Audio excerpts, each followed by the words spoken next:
Hello ವೀಕ್ಷಕರೇ, simply kitchen ಚಾನಲ್ಗೆ ಸ್ವಾಗತ. ಇವತ್ತು ನಾನು ವೆಜ್ ಮೋಮೋಸ್ ಹೇಗೆ ಸಿಂಪಲ್ಲಾಗಿ ಕ್ವಿಕ್ಕಾಗಿ ಮಾಡ್ಬೋದು ಅಂತ ತೋರಿಸ್ತೀನಿ.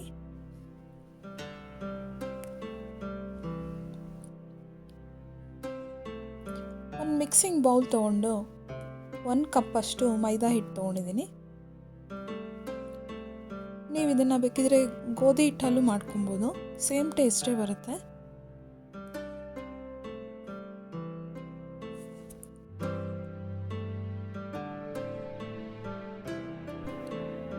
ಅರ್ಧ ಸ್ಪೂನಷ್ಟು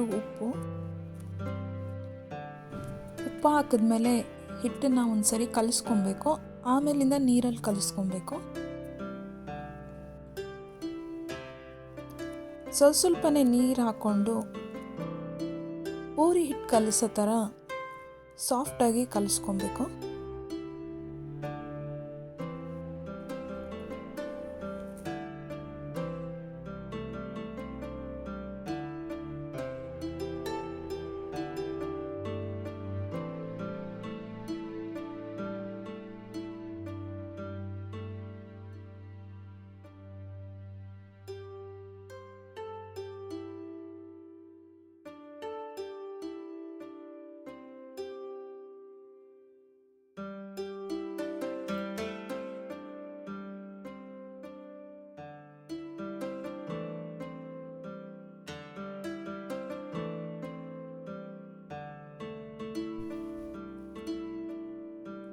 ಕಲಸಿದಾದ್ಮೇಲೆ ಮೇಲ್ಗಡೆ ಸ್ವಲ್ಪ ಎಣ್ಣೆನ ಗ್ರೇಸ್ ಮಾಡಿ ಅದು ಡ್ರೈ ಆಗದೆ ಇರೋ ಥರ ಅರ್ಧ ಗಂಟೆ ಅದನ್ನು ನೆನೆಯಕ್ಕೆ ಬಿಡಬೇಕು.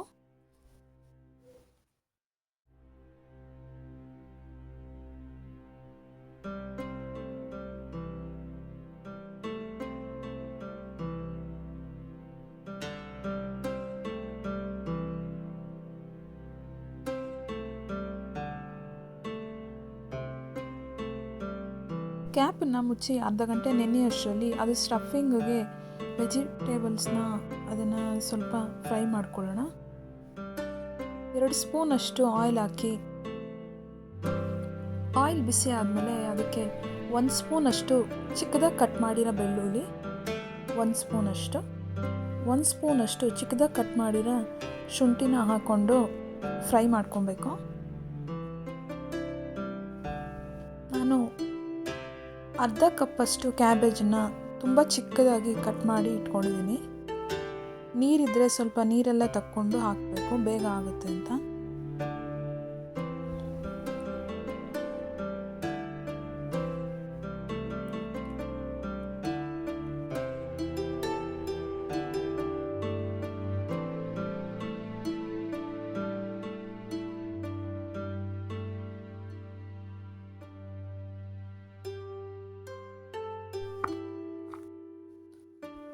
ಅರ್ಧ ಕಪ್ಪಷ್ಟು ಚಿಕ್ಕದಾಗಿ ಕಟ್ ಮಾಡಿರೋ ಕ್ಯಾರೆಟ್, ಇದನ್ನು ಆಯಿಲಲ್ಲೇ ಅದು ಹಸಿ ವಾಸನೆ ಹೋಗೋ ತನಕ ಸ್ವಲ್ಪ ಫ್ರೈ ಮಾಡ್ಕೊಬೇಕು, ಲೋ ಫ್ಲೇಮಲ್ಲಿ.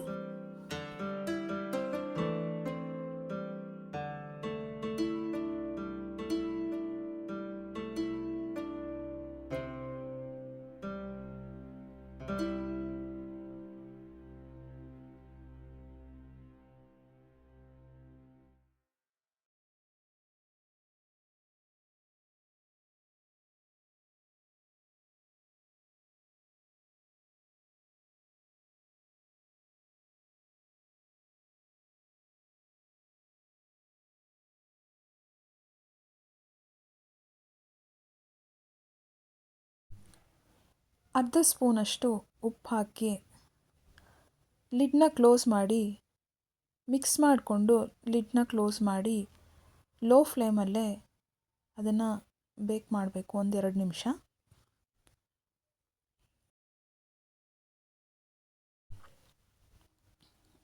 ಲಿಡ್ನ ಈಗ ಓಪನ್ ಮಾಡಿ ನಾವು ಚಿಕ್ಕದಾಗಿ ಕಟ್ ಮಾಡಿರೋ ಸ್ಪ್ರಿಂಗ್ ಆನಿಯನ್ ಲೀವ್ಸ್ನೂ ಹಾಕಿ ಮಿಕ್ಸ್ ಮಾಡಿಕೊಂಡು ಅದು ಹಸಿ ವಾಸನೆ ಹೋಗೋ ತನಕ ಫ್ರೈ ಮಾಡಿಕೊಂಡ್ರೆ ಸಾಕು.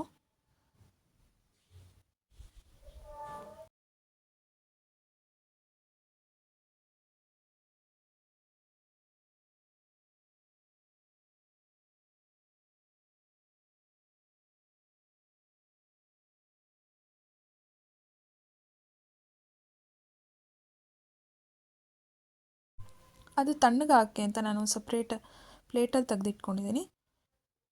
ಸ್ವಲ್ಪ ತಣ್ಣಗಾಗ್ತಿದ್ದ ಹಾಗೆ ಚಿಲ್ಲಿ ಫ್ಲೇಕ್ಸ್ನ ಹಾಕಿ ಮಿಕ್ಸ್ ಮಾಡ್ಕೊಬೇಕು. ನಾವು ಇಟ್ಟಿರೋ ಈ ಹಿಟ್ಟನ್ನು ತೊಗೊಂಡು ಚಿಕ್ಕ ಚಿಕ್ಕ ಪೂರಿ ಸೈಜಲ್ಲಿ ಚಿಕ್ಕ ಚಿಕ್ಕ ಬಾಲ್ ಮಾಡಿಕೊಂಡು ಈ ಥರ ಶೇಪಲ್ಲಿ ನೀವು ಬೇಕಿದ್ರೆ 1 ಕಪ್ ತೊಗೊಂಡು ಶೇಪ್ ಮಾಡ್ಕೊಬೋದು. ಎಲ್ಲ ಒಂದೇ ಶೇಪ್ ಬರಬೇಕು.